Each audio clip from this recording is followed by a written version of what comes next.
6 news కి స్వాగతం. సంగారెడ్డి జిల్లా కలెక్టర్ కేంద్రంలో ఏర్పాటు చేసిన కాటమయ్య కిట్ల పంపిణీలో పాల్గొన్న మంత్రి దామోదర రాజనరసింహ, కొండా సురేఖ, టీజీఐఐసి చైర్మన్ నిర్మల జగ్గారెడ్డి, జిల్లా కలెక్టర్ వల్లూరు క్రాంతి. ఈ సందర్భంగా మంత్రులు మాట్లాడుతూ చాలా ప్రాచీనమైన వృత్తి ఈ గీతా వృత్తి. 3500 మంది కార్మికులు ఆధారపడి ఉన్నారు.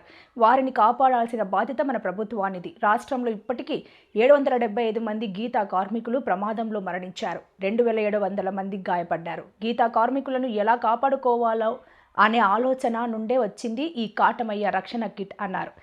ప్రతి కిట్ విలువ 10,000 రూపాయలు. వీటిని ఎలా వాడాలో 2 రోజుల పాటు శిక్షణ ఇచ్చి 60 మంది కార్మికులకు ప్రస్తుతం కిట్స్ ఇవ్వడం జరుగుతుంది. కళ్ళు నీరాను ప్రోత్సహిస్తూ ఉపాధి కల్పించాలని చాలా ప్రశస్తమైన వృత్తి గీతా వృత్తి. స్వంతంగా ఒక వస్తువును తయారు చేసి మార్కెట్లో అందించే శక్తి ఈ గీతా కార్మికులకు ఉంది. ప్రతి జిల్లా కేంద్రంలో నీరా కేంద్రం ఏర్పాటు చేయడానికి ప్రయత్నం చేస్తాం. రాజకీయంగా సామాజికంగా గొప్ప నాయకులను రాష్ట్రానికి అందించిన జాతి గౌడ జాతి. ఆ నాయకులను స్ఫూర్తిగా తీసుకొని సమాజంలో గీతా వృత్తిని అభివృద్ధి చెందే దిశగా ప్రభుత్వం చర్యలు తీసుకుంటుందన్నారు. అనంతరం కళ్ళు గీతా కార్మికులకు కిట్లను పంపిణీ చేశారు. సహచార మంత్రిని సోదరి కొండా సురేఖ గారు మరియు పాత్రికేయ మిత్రులారా,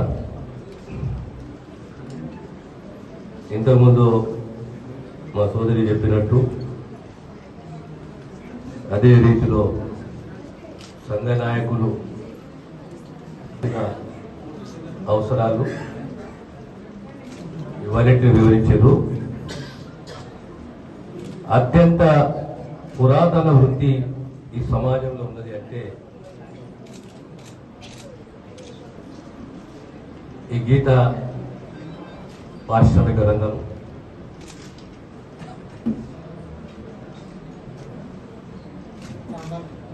ఒక డెడికేషన్ తోటి, ఒక కమిట్మెంట్ తోటి, అదొక గొప్ప నైపుణ్యము. నీరా కానీ, కళ్ళు కానీ, ఈత కళ్ళు, తాటి కళ్ళు, దానికి అనుగుణంగా మన జిల్లాలో అవసరం ఉన్న టీఎఫ్టీలు, టీసీఎస్లు,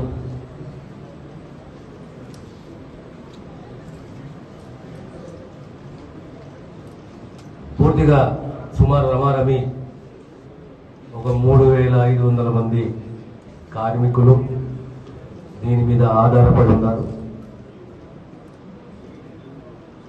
ఈ వృత్తిని కాపాడే బాధ్యత మనందరిపై ఉంది. ఆధునిక ప్రపంచంలో ఈ వృత్తి గురించి తక్కువ మందికి తెలుసు. ఎన్నో కుటుంబాలు ఈ వృత్తిపైన ఆధారపడి ఉన్నాయి. ఇంతకుముందే కొద్దిగా రికార్డుని పరిశీలిస్తే సుమారు గత 10 సంవత్సరాలలో 775 మంది మరణించిన ప్రమాదం ద్వారా.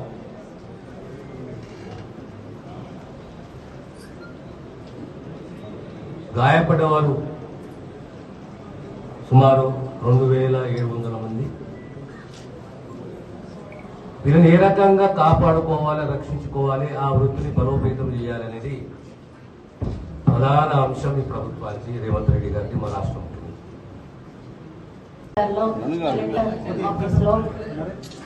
కాటమయ్య కిట్స్ పంపిణీ కార్యక్రమాన్ని ఏర్పాటు చేసి ఇక్కడ విచ్చేసిన గౌడ సోదరులకు, వేదిక మీద నాతో పాటు అతిథిగా వచ్చినటువంటి సోదరులు దామోదర రాజనరసింహ గారికి, నిర్మల గారికి, కలెక్టర్ గారికి, ఒక రక్షణ కల్పించేటువంటిది, ప్రాణానికి హాని కలగకుండా గౌడ సోదరులు నిర్భయంగా కాన్ఫిడెన్స్ తోటి మరి చెట్టెక్కి దిగేటువంటి అవకాశం కల్పించే విధంగా మరి దాన్ని తయారు చేయడమే కాకుండా వాళ్ళకి ట్రైనింగ్ ఇచ్చి మరి ఈరోజు పంపిణీ చేయడం ఈ ప్రభుత్వం మరి బీసీల పట్ల కానీ, మరి కుల వృత్తుల పట్ల కానీ ఎంత శ్రద్ధ చూపిస్తున్నదో మనకు అర్థమవుతా ఉన్నది. ఇక్కడ దాదాపుగా ఎందరు ఉన్నారో అందరికీ కూడా ఇవ్వడం కూడా జరిగింది. మరి ఇప్పుడు పెద్దలు కుల సంఘానికి సంబంధించినటువంటి పెద్దలు మాట్లాడినప్పుడు కూడా వాళ్ళు కూడా చాలా సమస్యలు దృష్టికి తీసుకొచ్చారు. మరి చనిపోయిన వాళ్ళకు 5 లక్షలు, మరి శాశ్వతంగా అంటే ఎక్కువగా గాయపడి మంచాల పడ్డ వాళ్ళకు 1,00,000 రూపాయలు, మామూలుగా దెబ్బలు తగిలిన వాళ్ళకి 50,000 చొప్పున ఆల్రెడీ ప్రభుత్వం నుంచి సహాయ సహకారాలు మీకు అందుతా ఉన్నాయి. ఇక ముందు మరి మీరు జారిపడే అవకాశం లేదు, మరి మంచాల పడే అవకాశం లేకుండా ఈ కిట్స్ మీకు పనిచేస్తాయి కాబట్టి ఇక ముందు అటువంటి కాంపెన్సేషన్ అవసరం ఉండదని రాదని నేను అనుకుంటా ఉన్నాను, రావద్దని కూడా నేను కోరుకుంటా ఉన్నాను. మరి అదేవిధంగా కొన్ని సమస్యలు మీరు దృష్టికి తీసుకొచ్చారు, మరి అది స్థానిక మంత్రి గారు వారు మాట్లాడతారు కాబట్టి మీరు ఈ కాటమయ్య కిట్స్ ను తప్పకుండా వాడండి. ఇంకొకటి యూత్ గురించి కూడా పెద్దలు మాట్లాడారు, వాళ్ళకి మరి ఏదైనా తప్పకుండా మాకు కొంత వాళ్ళకు ఏదంటే ఉపాధి కల్పించాలనేటువంటి మాట. ఇక్కడ నిర్మల అక్క ఉంది, నేను కలెక్టర్ గారికి ఒకటే విజ్ఞప్తి చేస్తా ఉన్నా, మీరు బ్యాంకర్స్ తోటి ఇండస్ట్రియలిస్టులతోటి మరొక మీటింగ్ కండక్ట్ చేయండి. అక్కతో చేస్తే ఎంఎస్ఎంఈ ఇప్పుడు మనం ఎంకరేజ్ చేస్తా ఉన్నాం కాబట్టి ఆ స్కీమ్స్ ద్వారా యువతను ఎంకరేజ్ చేసి మహిళా గ్రూపులను కూడా ఎంకరేజ్ చేసి వాళ్ళు స్వయంగా సంపాదించుకొని వాళ్ళు ఆర్థికంగా ఎదిగే విధంగా మరి ఎంఎస్ఎంఈ మనం ఎంకరేజ్ చేస్తా ఉన్నాం మన ప్రభుత్వం కాబట్టి ఆ దిశగా ముందుకెళ్లాలని చెప్పి మరి కలెక్టర్ గారిని కోరుతూ ఈరోజు ఎక్సైజ్ డిపార్ట్మెంట్ వాళ్ళు కూడా ఎంతో ఇన్వాల్వ్ అయిపోయి ప్రభుత్వం చేపట్టిన ఈ కార్యక్రమాన్ని ప్రతిష్టాత్మకంగా తీసుకొని మరి గౌడ సోదరులకు అండగా నిలబడుతూ ముందుకు తీసుకెళ్తున్న సందర్భంలో వారిని కూడా అప్రిషియేట్ చేస్తూ మరి ఏదైనా కూడా ప్రభుత్వం ఒక కార్యక్రమం చేపట్టినప్పుడు ఒక ప్రభుత్వ నిర్ణయంతో సరిపోదు, అది ప్రజల్లోకి వెళ్ళాలంటే తప్పనిసరిగా వారధులైనటువంటి అధికారులు బాధ్యతాయుతంగా పనిచేసినప్పుడే ఆ కార్యక్రమం సఫలమవుతుంది. అదే క్రమంలో రేవంత్ రెడ్డి గారు ఏ కార్యక్రమం తీసుకున్నా కూడా మంత్రులుగా మేము మా బాధ్యత నిర్వహిస్తూ మరి అధికారుల సహకారంతో ఈ కార్యక్రమాలన్నీ కూడా ప్రజల్లోకి తీసుకుపోగలుగుతున్నామని చెప్పడానికి నేను నిజంగా గర్వపడతా ఉన్నాను. మరి ఈరోజు ఇంకొక పెద్ద కార్యక్రమం కూడా మనం స్టార్ట్ చేయబోతా ఉన్నాం, సమగ్ర మరి కుటుంబ సర్వే అనేటువంటిది ఒక కార్యక్రమాన్ని కూడా ఈరోజు ప్రారంభించడం అనేది మాకు చాలా హ్యాపీగా ఉంది. నిన్ననే రాహుల్ గాంధీ గారు వచ్చి ఈరోజు సామాజిక అసమానత తొలగాలి, ఆర్థిక అసమానత తొలగాలి, రాజకీయ అసమానత తొలగాలి, ఇలా అన్నింటిలో కూడా అసమానతలు ఉన్నాయి, ఆ అసమానత తొలగాలి అంటే తప్పకుండా మరి జనగణన అనేది చెయ్యాలి అని చెప్పి వారు చెప్పడం జరిగింది.